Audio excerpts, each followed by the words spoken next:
பணம் வசூல் பண்ணும். காரணம், அவங்களுக்கு அரசாங்கம் நடத்துறதுக்கு பணம் வேணும். அதுக்காக வெளியில போற பிள்ளைங்கள்ட்ட எல்லாம் கையில பணம் இருக்கா இல்லையா, புடிச்சு வண்டியை புடிச்சு நிறுத்து, பையனை போடு அப்படிங்கிறாங்க. போலீஸ் டிபார்ட்மெண்ட்லயே இது யாரு கையில இருக்கு? போலீஸ் டிபார்ட்மெண்ட் முதலமைச்சர் கையில. அங்க சொல்லிய இது ஒரு வசூல் வெட்டது. எதுக்கு அப்படின்னு சொன்னீங்கன்னா, அரசாங்கத்துக்கு ஏதாவது ஒரு வழியில பணத்தை கொண்டு போகணும் உள்ள.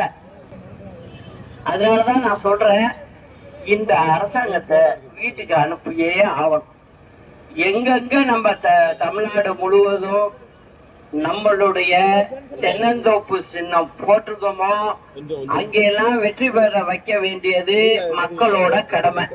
காரணம், அப்படி செஞ்சாதான் இதுக்கு ஒரு விடிவு காலத்தை நம்ம ஏற்படுத்த முடியும்.